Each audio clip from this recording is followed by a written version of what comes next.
Oke, assalamualaikum warahmatullahi wabarakatuh. Baik, anak-anakku sekalian ya, untuk pembelajaran kita 2 minggu ke depan ini, untuk sementara kita akan PJJ ke Bali atau pembelajaran jarak jauh ya.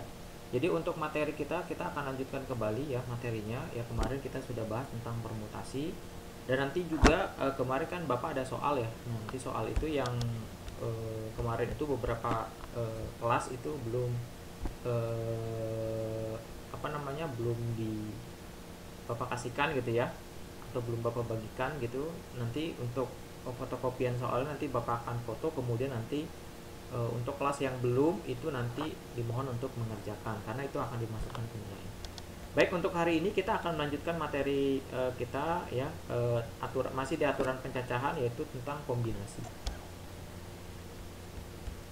Ya, nah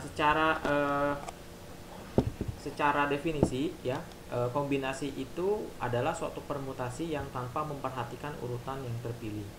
Jadi di sini untuk kombinasi itu biasanya adalah kasus atau kejadiannya berupa acak ya. Nah, jadi kalau berupa acak ini biasanya berupa tipe dari kejadian atau peristiwa kombinasi. Nah, secara umum untuk kombinasi atau R unsur dari N unsur yang diketahui di mana nilai R itu kurang dari sama dengan N ya. Jadi R ini kemarin kan Bapak sudah sampaikan, ini adalah jumlah yang diambil biasanya gitu ya. N-nya adalah jumlah dari komposisi secara keseluruhan. Maka untuk kombinasi C, kombinasi itu dilambangkan dengan C ya, kombinasi itu adalah C N, R, atau bisa kita tuliskan N faktorial dibagi dengan R faktorial dikali dengan N min R faktorial, atau juga bisa ditulis N R sama dengan N faktorial dibagi dengan R faktorial dikali dengan N min R faktorial gitu ya. Baik, untuk beberapa tipikal soal dari kombinasi itu sebetulnya banyak sekali. Nah, tentunya kita perlu mengasah kemampuan kita dengan apa? Dengan membaca terlebih dahulu kejadian atau peristiwa yang terjadi. Dan nanti untuk ulangan atau penilaian kompetensi dasar itu nanti akan Bapak lakukan secara online ya. Jadi untuk penilaian kompetensi dasar itu nanti itu akan Bapak lakukan di minggu depan. Nah, jadi untuk minggu ini nanti juga Bapak akan membagikan lembar kerja praktik matematika wajib ya. Nanti akan Bapak bagi kelompok, tapi nanti untuk pengisian beberapa soal itu ada yang individu, dan juga nanti untuk presentasi, mohon maaf, untuk yang presentasi itu nanti cara berkelompok ya, gitu. Baik, untuk contoh kejadian dari soal kombinasi yang pertama adalah di sini adalah contohnya dalam suatu ulangan matematika ya, setiap siswa diwajibkan menjawab 5 soal dari 8 soal yang diajukan. Berapa banyak pilihan untuk menjawab soal tersebut?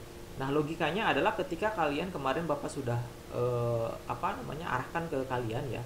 Jadi bahwa untuk soal dari aturan pencacahan ataupun nanti peluang juga itu adalah sebelum kalian menentukan memakai konsep yang mana, itu kalian harus tahu dulu, dibaca dulu soalnya, kemudian baru kalian telaah maksud dari kejadian ini apa gitu ya. Nah, di sini adalah dalam suatu ulangan matematika setiap siswa diwajibkan menjawab 5 soal dari 8 soal yang diajukan. Nah, berapa banyak pilihan untuk menjawab soal tersebut?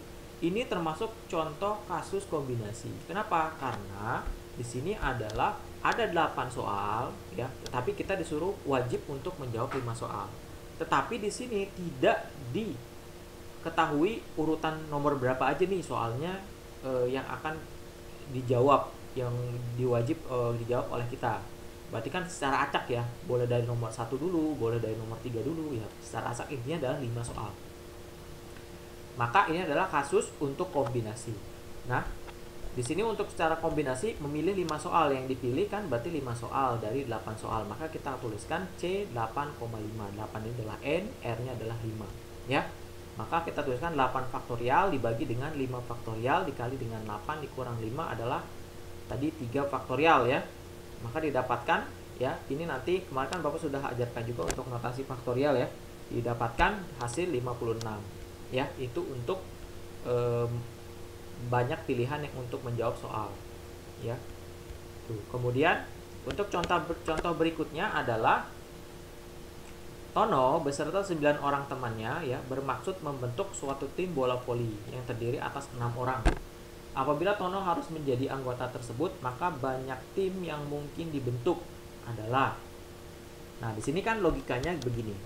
Tono beserta 9 orang temannya bermaksud membentuk suatu tim bola voli. Berarti kan di sini ada 9 orang temannya beserta Tono, berarti jumlah orangnya ada 10.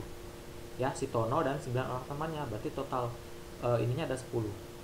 Yang terdiri atas 6 orang. Nah, yang mau dibentuk tim bola volinya 6 orang. Nah, di sini ada ketentuannya, apabila Tono harus menjadi anggota tersebut, maka banyak tim yang mungkin dibentuk. Berarti dari 6 orang itu, si Tono ini udah masuk. Ya, berarti kan mau dipilih 6 orang nih untuk tim bola voli, si Tono harus wajib masuk ke situ. Berarti kan sisanya tinggal 5 lagi nih yang belum kita pilih, ya. Nah, di sini logikanya adalah tadi yang Bapak sudah sampaikan, ada 10 orang diambil 6 orang. Karena Tono harus menjadi anggota tim, maka tinggal mencari 5 orang lagi dari berapa orang? 9 orang. Sehingga banyak tim yang mungkin terbentuk adalah kombinasi 9,5 atau 9 faktorial dibagi 5 faktorial dikali dengan 9 dikurang 5 faktorial. Maka didapatkan 9 faktorial dibagi 5 faktorial dikali 4 faktorial, ya. 5 faktorialnya coret, ya. Maka didapatkan nanti sama dengan 126.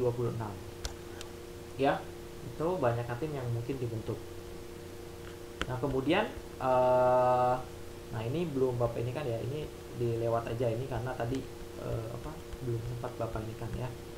Oke, nanti untuk contoh-contoh yang berikutnya nanti Bapak akan Bapak akan sampaikan ya. Yang jelas nanti untuk setiap ini kombinasi nanti ada latihannya ya. Oke, itu saja mungkin untuk pembelajaran kita hari ini. Nanti untuk minggu depan kita akan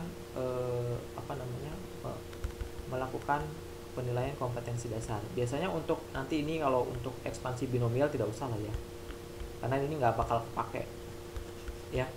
Oke, itu saja mungkin dari Bapak, kurang lebihnya mohon maaf. Wabillahi taufiq wal hidayah. Wassalamualaikum warahmatullahi wabarakatuh.